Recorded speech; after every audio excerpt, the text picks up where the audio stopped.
did you? We had Mary Cake on yesterday, and we asked her, and this hit me like a ton of bricks on the drive-in this morning, asked her about the future of Kevin Stefanski, and she said this. No, I don't think that anyone is safe no matter what. I mean, there are some that are, but I think it's basically a season of exploration and, I mean, winning, of course, but also trying to figure out if one of these young guys, and I mean everybody but Joe, can be their quarterback of the future. And we know that they are poised to draft a quarterback in the first round. I think they should draft a quarterback in the first round next year. But yeah, so I think because of that, they're not looking at this as a make or break season for this regime. The internet got a little bit upset about that because it went around. I mean, there was other podcasts that picked it up. We're thankful. Those were always nice guys, and I know that they were talking about it on the afternoon drive show and in the midday and everything like that. Because there's a lot of people who are fit to be tied going, when are they going to answer for any of this? When the hell are these guys going to look up at the scoreboard and finally say, the other team's got more points than us? When the hell is somebody going to answer for this? And to that, I am sympathetic. I'll tell you that right now. Because I can like these guys as people all I want, but hey, at some point, you got to win. There's plenty of good guys who have been let go as head coaches in the NFL and as general managers in the NFL. But I think that this is where Jimmy has learned something from the Pittsburgh Steelers, and nobody wants to believe me on that. And I'm sure you guys are sitting there going, oh, here comes Ken Haslam again. Here comes the water boy. Every time we have one of the outsiders on, which are NFL insiders, what do they tell us about Kevin Stefanski? You know where this is going. Well, Kevin, one of the great minds in offense, if he got fired by the Browns, he'd have another job. He'd have at least a top OC job by the end of the week. He may have another head coaching job by the end of the week. We've had a conga line of people here over this last offseason, coming off of 3-13, that have told us, man to man, woman to man, person to person, that this guy is one of the great offensive minds in the NFL, that he would have another head coaching job or at least an offensive coordinator job for a contender within a week of him being let go by the Cleveland Browns, at least. And I got to thinking, we're doing the same thing that they're doing in Pittsburgh. Now, Mike Tomlin's been a hell of a lot more successful than Kevin Stefanski. That's a huge difference between the two. But how many people line up and say to the Pittsburgh Steelers and the guys in the afternoon over there and any of the media, if Mike Tomlin were to be let go or separated, if they have a separation, they really don't fire people over there with the Steelers. But if there was a separation and he were to step down as head coach of the Steelers, he'd have opportunities to be a head coach. He's been a head coach for a long time. Maybe he'd like some time off, but he'd have good, solid opportunities with NFL football teams to be a head coach at the end of the week, would he not? It's the same thing. And I think that Jimmy looks at it and says, you know, I got hammered for being polarizing to the point, just being quick to move guys, being quick to hire, quick to fire, quick to put people in as a general manager. Now we have something that it at least is something that we trust, is consistent in the leadership. However, it's obviously not translated altogether on the field, except for 2 fun seasons. 2. The other ones have been really, really, really bad and really ugly and mired in controversy. But I think that that's why Kevin Stefanski holds on to it, and until they do something crazy and just really bottom out, and these quarterbacks look listless and the offense look listless and the team just doesn't follow him, yeah, there's definitely no hot seat for Kevin Stefanski. He's the head coach. I think they certainly intend on him being the head coach for the entire year. And I'll tell you what, I know Baskin and Phelps had said something yesterday where it's like, hey, you know, it only takes 1 or 2 things to happen mid-season for that to change. I don't think that will be. I think that he's safe to be the head coach for the rest of this year. Now, again, if they turn in a 2-win football team, you're going to have people over there at the gate in Berea. But damn, they may very well be looking at this going, hey, we'll take a swing on these quarterbacks, but we've hamstrung them. We'll see where it goes. So you don't think he'd get fired if they only won 6 games? I think he'd be safer with 7, but I really don't know. I really don't think he would. I don't really think he'd get fired if they only won 6 games.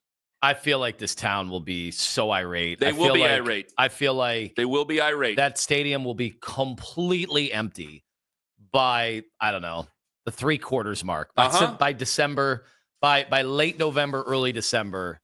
And I think the calls, it'll be every day. Yeah. Fire. I mean, They were having us. I mean, you remember the calls we got after we beat San Francisco. We were getting fired Stefanski calls. And look, they won 3 games last year. And even if people are on board, like, oh, it makes sense. We got the 2 first-round picks next year. We don't need to do anything crazy because it really hasn't been an offseason, even though they only won 3 games. Normally, if a coach and an organization put a 3-win team, out there in a year that they were supposed to compete for the playoffs, when that happens around the NFL, normally every radio show host argues for the organization to get bounced and the coach to be fired, and every fan calls in and says the coach should be fired. We really didn't get that this offseason. People were pretty, would you say, what would be the way you would describe how people were? Like cautious, not thrilled, obviously, with 3 wins when it looked like they were tanking the last quarter of the year. But if you hand in another season that's remotely like that, and we've talked a bunch about the first 6 games of the year and how hard that schedule is, and if they start out like 1-5, I think the Hasms will succumb to the noise at that point. And I do think you could see a house cleaning. If you do that, you're just buying into the oh God, I don't even want to say it because I know Joey's gonna make a video of me and make me look bad. Well, you might as well set up straight and get it out right then. If you do that, you're just buying into the whole Belichickian thing from the 90s. That the fans got Belichick fired, that the media got Belichick fired. Then you're just buying into that? Well, it would be, if they only won 6 games, that would make for 46 and 55. Most coaches get fired at 46 and 55. Do they not? And most organizations get bounced at 46 and 55 career record. Yeah. So, I don't know. You say they'd be succumbing to, hey, they're operating at the whims of the fan. No, they wouldn't. That's 6 years. I think how many coaches get 6 years today in the NFL? Hey, brother, I'm just saying that's how they'd feel. And I'm telling you right now, if they made that move, you think you hate the national media now, folks? Oh, you better wait. You better wait. Because if he got canned after this year for winning like 4 games, it's going to be the dysfunction of the Browns claims another victim. The dysfunction of the Browns and what they've done over so many years of ownership. They claim another victim in Kevin Stefanski, this great offensive thinker, and he's going to go on and take another job with somebody else. I mean, you could see it happening. Like you could see it with Detroit. You could see it with a couple. They've just made a move with Ben Johnson getting another head coaching job. We'll see what Detroit does this year. I think that Dan Campbell doesn't get as much credit as maybe he deserves with the offensive side of the ball. But, we'll see where that goes. There's going to be opportunities for him. And I think there's a lot of fans who hear me say that and they go, yeah, good luck. Fine. We wish you well. But I think that they weigh in the opinions of people around the league who still find Kevin Stefanski and Andrew Berry to be forward thinkers, great minds in football, and much to the chagrin of guys driving on 480 right now and 77 and are at stoplights going, what the hell am I hearing right now? We're my favorite football team. Is this a bizarro word? And I go, yeah, in so many ways, yes, it is. Because at some point you have to answer for your record. And you just gave a great point. And at the end of this season, you see, I won't even be able to defend it if it's 4 wins. And let me tell you why. Because they've given his offense back. I think a lot of fans could understand going, hey, you pulled the rug out from under him. You had this albatross as a quarterback. Those aren't my words. That's Troy Aikman saying it himself. You had this albatross as a quarterback you had to force feed to this fan base. I think a lot of fans could understand it because you could blame it on the quarterback and the systems around him. Now, I don't know who you can blame except for the people that you're going to be yelled at for wanting to move on from. It's going to be a tough one, man. It's going to be a tough one. Like, it has to be so horrifically bad. It has to be drama. It has to be anger. It has to be frustration. And it has to be losing. And it's not just with the fans. It has to be within the locker room for that to happen. Yes, Owen? He's the 9th longest tenured coach in the NFL. Yes, he is. The only one that has more time than him with a losing record is Zach Taylor. He's got 1 more year. Zach Taylor in Cincinnati. He went to a Super Bowl. There you go. You have 4 organizations. Think about the AFC North. You got 4 organizations. John Harbaugh, as much as he's well-liked and respected, and rightfully so, considering he was willing to change his offense 3 different times, once when Lamar came in, once when they let go of Greg Roman when he looked like me, and now this new offense with Todd Monken, he's changed his offense 3 times for the same great quarterback and has done very well with him. He stayed. He was on the hot seat at one point. Zach Taylor, I don't really like him much, but they're not making moves down there, and that's probably monetary down there because they're cheap. Pittsburgh, they don't like to move on from anybody, and here we are in Cleveland, 6 years in. And I'm looking at the phones right now. I know that you're going to shoot the messenger. I'm not claiming what is about to be claimed towards me. I'm just telling you that's the way that the rest of the NFL feels about him. Yeah, but are you we saying are in the same situation as an angry fan in Cranberry, Pennsylvania right now? You said the Haslam's have learned from the Rooneys and Pittsburgh. But in this case, is that a good thing? I didn't say it was. Well, what do you didn't say it was. Do you think it's a good thing? Well, I mean, at the end of the year, you can't just keep trotting out the same thing. Because at the end of the year, if you're still a 3-win football team, who's going to have confidence that Andrew Berry is going to pick the right quarterback? Who's going to have confidence that the head coach is going to be able to work with said quarterback? But damn, Mary Kay ain't lying to anybody, and she just ain't trying to make us upset while she's out in Jackson Hole, Wyoming, taking a look at all the elk and all the other caribou that are out there. She's telling the truth. You don't want to hear it, but that's the truth of the matter. Should Kevin start this season on the hot seat? I want to ask that question to Daniel Yafusi coming up at 8:40 this morning. Also coming in hot at 9:44. Please keep your comments within the boundaries of good taste. About last night coming up in just about 15, 20 minutes here on The Fan, where Patrick Mahomes has responded to being called fat. Real quick, before I get back to the Kevin Stefanski question, I'm going to get to you guys. 216-474-0092. Should he start the season on the hot seat? Should there be pressure on Kevin Stefanski this year? I think we know the answer from a lot of people, but I think the NFL insiders disagree. Mike Florio of Pro Football Talk. I got something in common with the Rooneys here. Can you believe this, Tone? Mike Florio, the general consensus he said around the league is that the NFL is that the Steelers are concerned with the way that TJ Watt finished the 2024 season and could be questioning his projection moving forward. Quote, yeah, I mean, it's more than common sense around the league. Why would the Steelers be waiting so long? Why would this be the sense that there's a gap? You never pay a guy for what he's done. You pay a guy for what they're going to do. If you pay him for what they've done, they're asking for trouble. That's according to what Mike Florio has said and written in Pro Football Talk. And we bring this up all the time where what has he done lately where Myles Garrett continues to do things at a very high level. But regardless of what we think of him, and this show is pro Myles Garrett, he continues to do things at a very high level for the Cleveland Browns. It doesn't pay off the same way it does for the Steelers, but how much does it pay off for the Steelers? And so they're in a weird spot where I just think you're held up. You got Aaron Rodgers there. I don't know if you pay him more money for this year or do something with TJ Watt.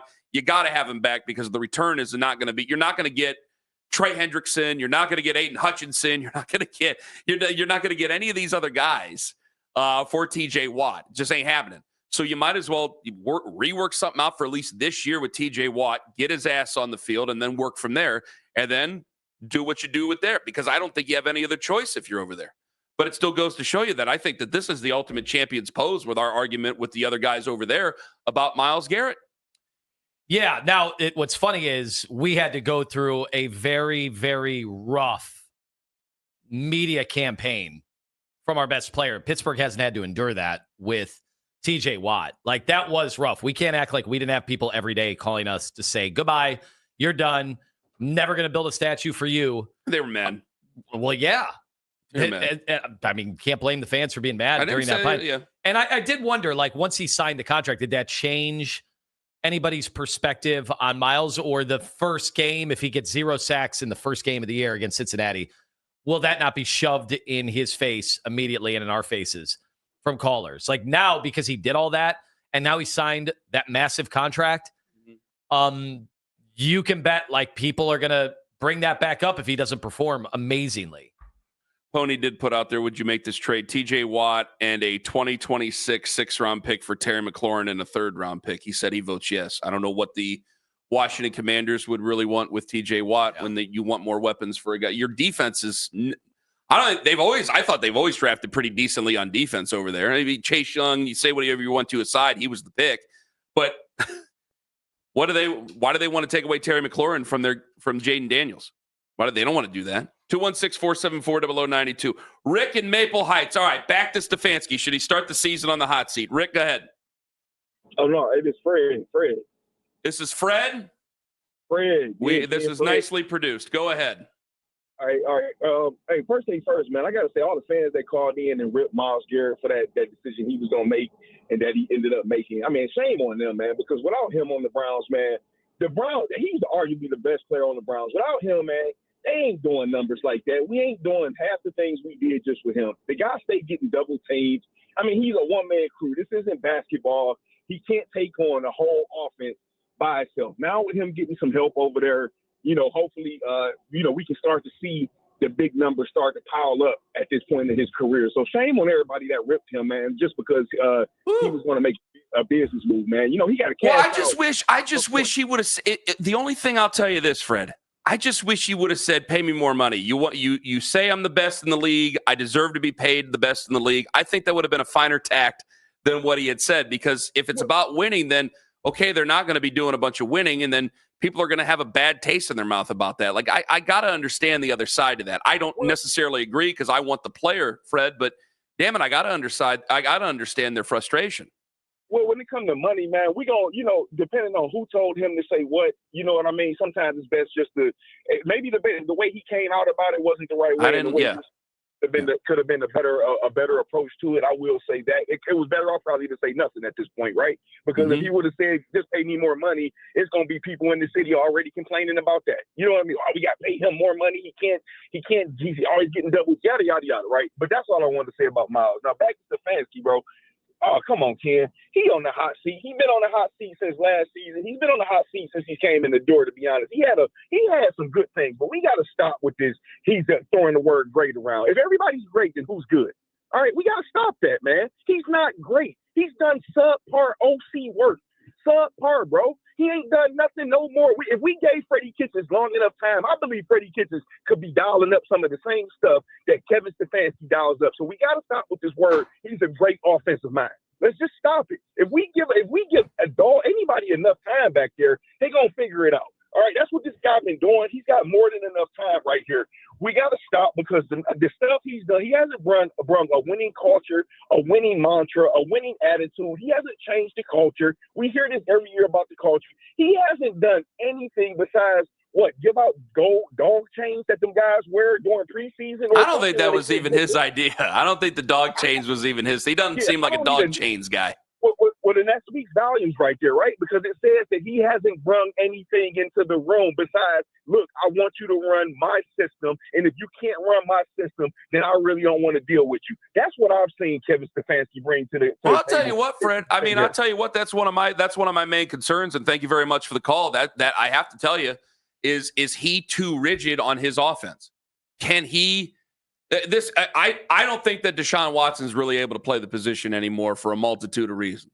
But damn it, does he hamstring your offense because of what he runs? Does it always? If like say you hold on to him after this year, no matter what the record is. By the way, they did exactly what I knew they were going to do. That's why you know what? You're going to make me have to choose my words carefully, and now I'm going to start censoring myself for the radio because of the videos that Keith is putting out there. Just going to point that out right now for everybody. Thanks a lot. Secondly, when it goes back to Kevin Stefanski, Anthony, this is what makes me more concerned. Is it still his offense no matter what?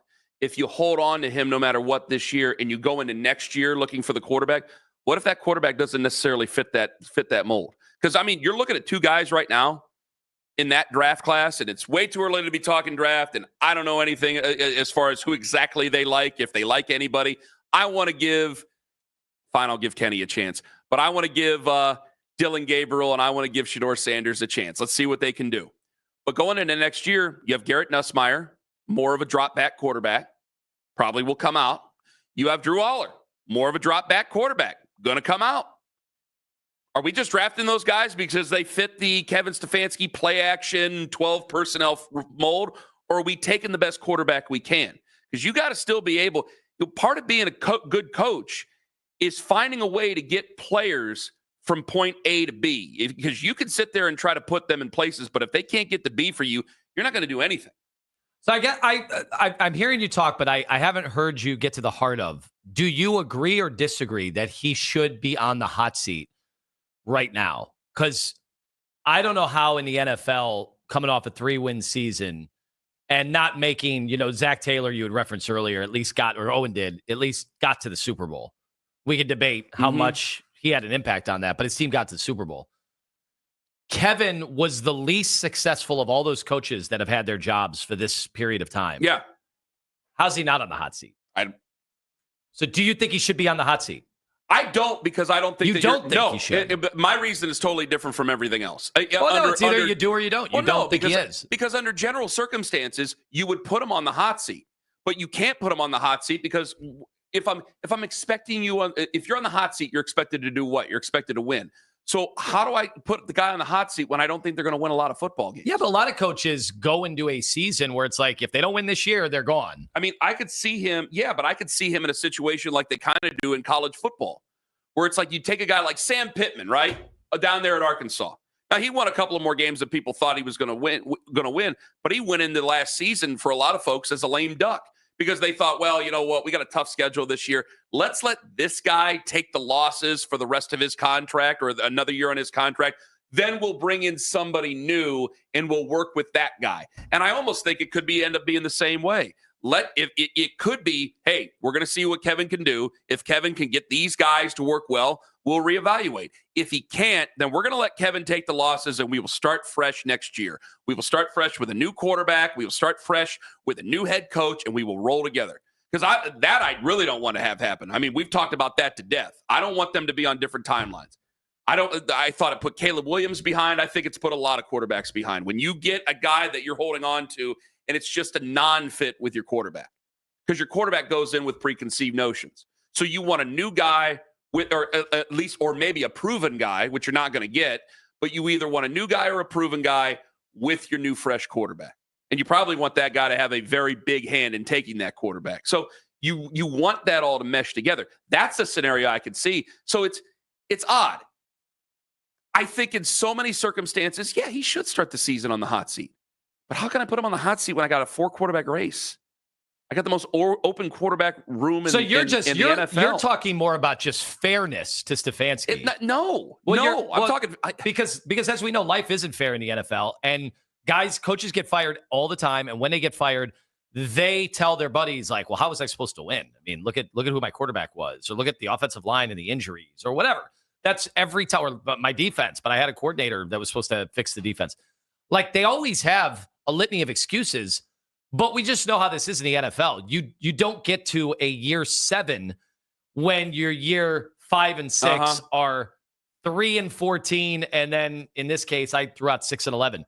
Every coach in the league gets fired under those circumstances, unless they've been to the Super Bowl, won the Super Bowl, have created, real equity with the fan base. Like that really hasn't happened here. It's a situation where I have to talk out of both sides of my mouth, which I hate to do and I don't want to do. And you can call me out for it, and you have. Because if you start him on the hot seat, then why did you even bring him back? You agree with that, right? But under most circumstances, like, buddy, you've been here 6 years. You have an under 500 record as a head coach. But we drafted a quarterback. We have jettisoned a quarterback. We have brought in a quarterback that's been a total failure. How do you survive that? All right, well, the outsiders, which are insiders, people outside of Cleveland but are inside the NFL, they keep telling you that this guy's a savant. But I have serious concerns with that. And regardless, there's been serious savants out there that have succumbed to the circumstance regardless. So I think a Browns fan, and certainly a guy like myself, you're in an impossible position. 216-474-0092. Tay in Cleveland, you're next up on the Fan. Hello. Hey, how you doing, Ken? Doing well, Tay. Love the show. Thank you. I just my take is with Stefanski is I think he's on the hot seat because I mean, like you said, it's his 6th year. I agree with a lot of the things you were saying, but I mean, I had potential in him. Like we almost had a chance to make it to the Super Bowl with Baker, but after that, I mean, the decision making in the following year after that, I mean, you had chances to win games, and I just think the as far as him being a head coach decisions, he didn't manage games well.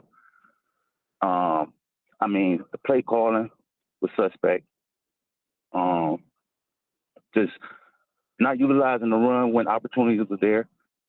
I mean, the play calling, like I say, everything as far as like managing the game, I don't think he did well. I mean, then we treat him like he's the offensive coordinator, but he's the head coach. So far as his job as the head coach, I think that's like he's on the hot seat for that. Well, you notice this year he's back to basically head coach, offensive coordinator, play caller. Like, you understand, we're right back there after debating that for because it's what technically worked in 2023. What your definition of work is, that's a whole different thing, Tay. But that's where it's at. So by the definition of this, wouldn't be like, okay, we're going to give you your offense back, but you really have to show up. But now you're with Joe Flacco, who's 40. I'm with Kenny Pickett, who's off the scrap heap, and I got a 3rd round and a 5th round guy, day 2, day 3 guys. I mean, yeah, but like I look at it like, as far as like we look the year we went to the playoffs. I mean, the defense really carried us to the playoffs the year, and he won the coach of the year. I mean, yeah. And, I mean, then after that, I mean, as far as head coaching, I think he just not doing a good job. All right, Tay, I think a lot of people agree with you, and thank you very much for the call. Because I think it's an impossible position for a lot of Browns fans. I mean, you hear the frustration of what Tay's saying, and for fear of being misquoted by my own radio station online, because it just becomes a giant distraction. But you guys can all laugh about it, so I'm glad that my boss can laugh about it in the hallway. That's always a lot of fun. I think the NFL insiders will say, "Are you making a Belichickian mistake? Are you doing something like that?" Because everything he's done seems to be let's be honest, it seems to be out of the Belichick playbook when it comes to handling in the media, handling of issues, influence on one side of the football or not. That resonates with the Breers and the Florios of the world. And I think that weighs heavily on the Cleveland Browns.